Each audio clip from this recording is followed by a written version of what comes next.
Hello guys, and welcome again to Astrology Coaching by Anatoly.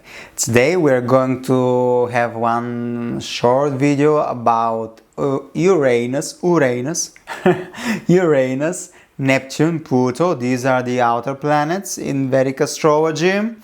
And we're going to just mention the Upagrahas. They are subplanets in Vedic astrology.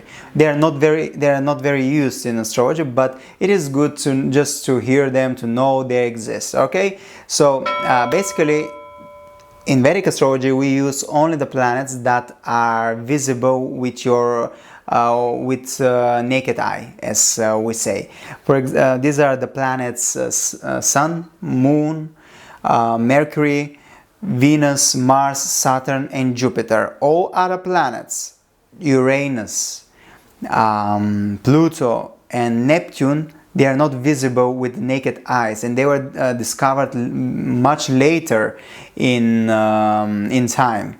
And the Vedic astrologers don't use these planets. Some astrologers use them only for mundane astrology. I mean, to predict worldly events. If you want, for example, to see what will happen with the future of Germany, of China or Japan, you have to use the outer planets because they are more generational. They are very slow planets, and their influence is more how to say it. It doesn't reflect the person's life, it reflects whole generation, because the fast-moving planets, the inner planets, they influence the person's life. The outer planets, they influence a whole generations. This is the difference. And if you want to see worldly events, you can use outer planets too. I use them if I want to see, for example, what will be the future of my own country, Bulgaria, for example. I use the outer planets because they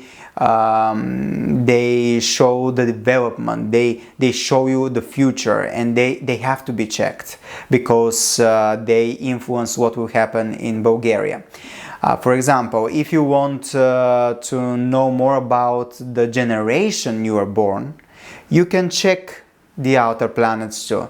I check the outer planets when they're very close to other planets, next to the inner planets. What I mean, for example, you have Uranus in less than 5 degrees to Venus. This can cause a lot of changes in love. This can cause a lot of ups and downs in love. This can cause a lot of problems with love because Venus is the planet of love, and Uranus is electricity, it's changing, it's transformation, it's ups and downs, and it's revolution. So there can be a lot of revolutions in love if Uranus is too close to Venus. This is when I'm using the outer planets. So just a small summary before starting explaining what are the outer planets. I'm using them for worldly events and to see what kind of generation this person is born, and if they're close to the inner planets, I take this into consideration when I'm discussing the character of the person, of the client that has come to me to have a chart and to analyze his or her chart. Okay, so now we are going to start with Uranus.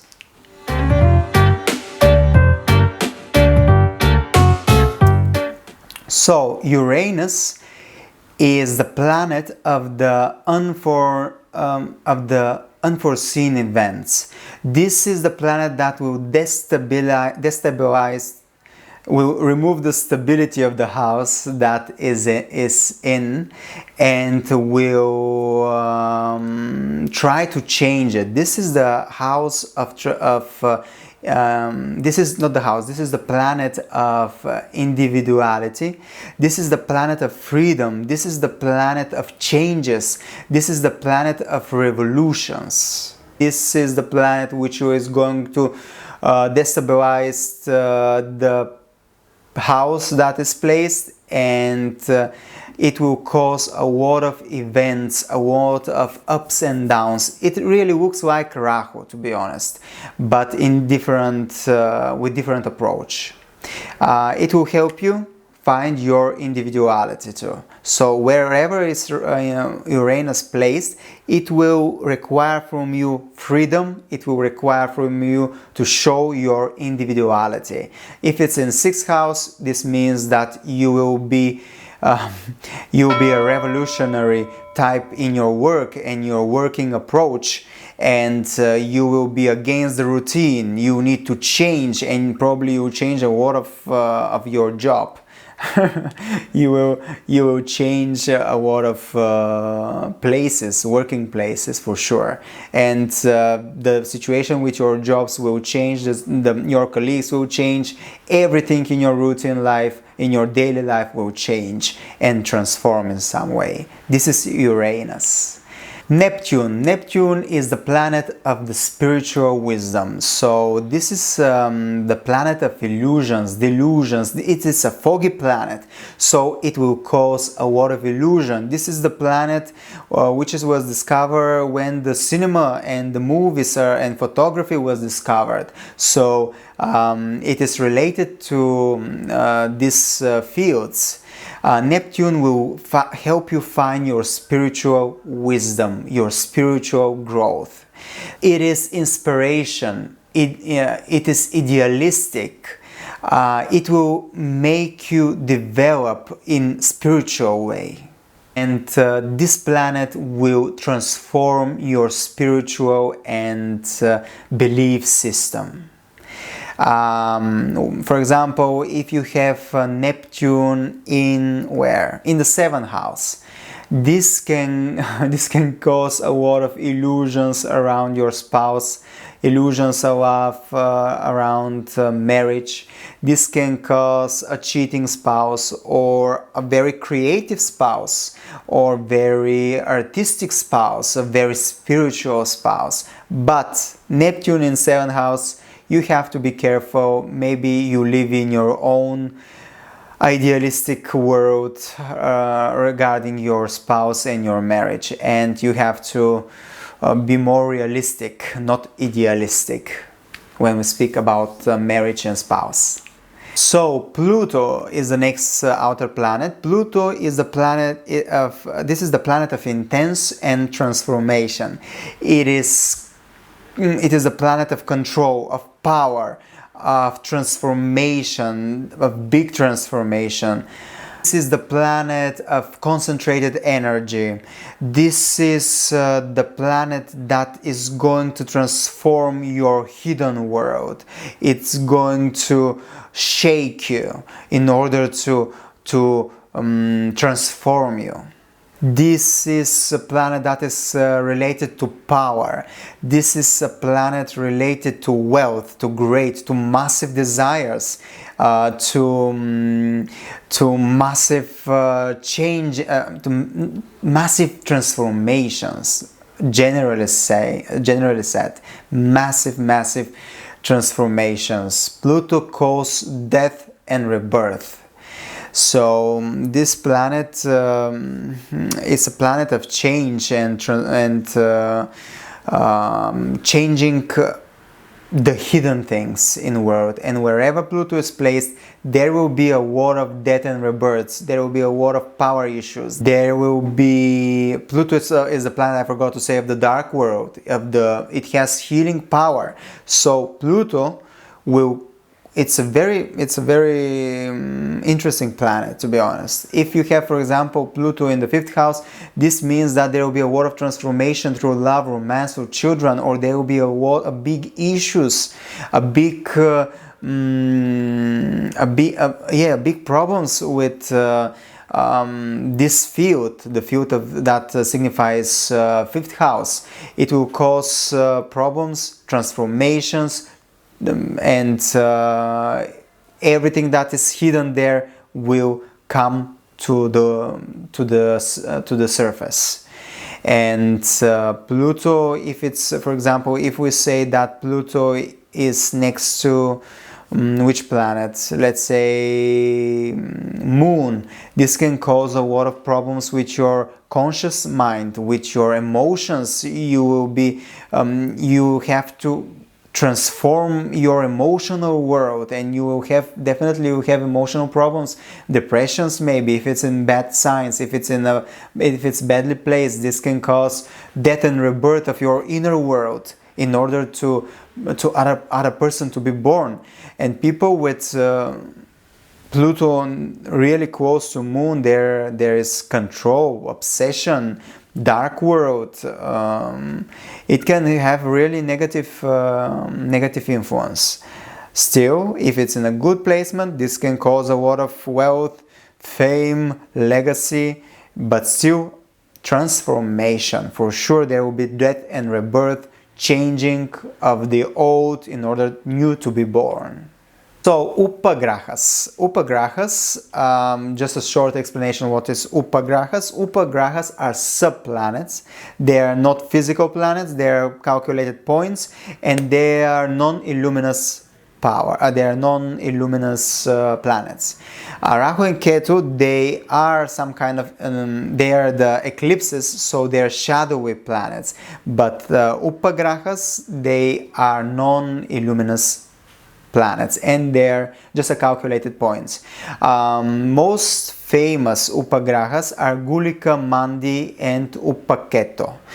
These are the most famous Upagrahas, and most of them are they have really negative meaning, and according to Vedic Astrology, and they cause only issues and challenges and problems. So most of the astrologers don't use Upagrahas. They're invisible. They're invisible points, and they are not seen. So the astrologer that use Upagrahas, most of the time they use them for Prashna astrology. Prashna astrology is a question astrology. For example, you ask, am I going to get a promotion this year?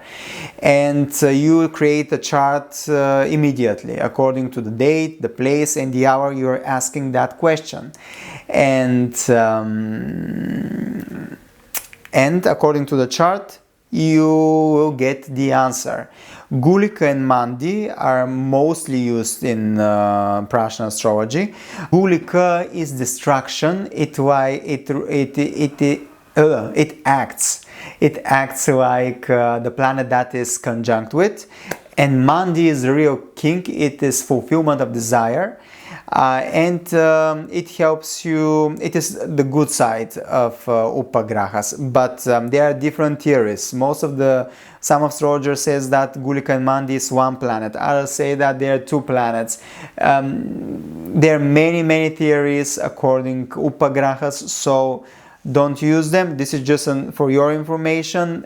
If Gulika is the destructor, Mandi is the king, the fulfillment of desires. And for example, if you ask if I'm going to get a promotion, if Mandi is in the 10th house together with Sun, this means you get the promotion. But if Gulika, for example, is together with Saturn, this means that most probably in the 10th house, most probably you will not get the promotion, because Gulika is the destructor, and in the 10th house of the promotion, of the achievements, of the career, and it will show that you will not get the promotion.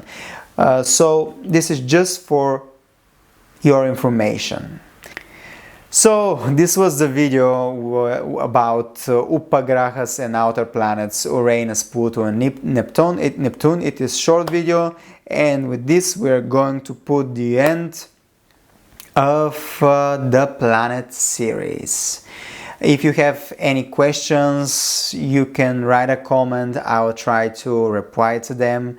And yeah, and next video will be about I think about dashas, because it's very important to know your dasha and to know what is dasha. And then hopefully we'll have If you have any suggestion what kind of videos you want to see and you want to watch, you can write it below in the comment field, or write me in Instagram, or write me in in my Facebook profile, and I will try to make such videos. Of course, we'll try to start speaking about spirituality, spiritual coaching, because we cannot speak only for astrology, right? We have to make our dreams come true. Okay, thank you for watching this video, and see you soon.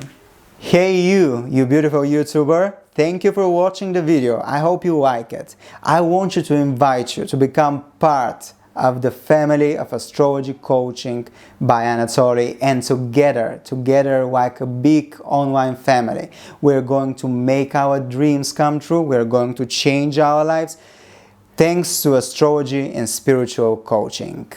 New videos are coming every week. This is just the beginning.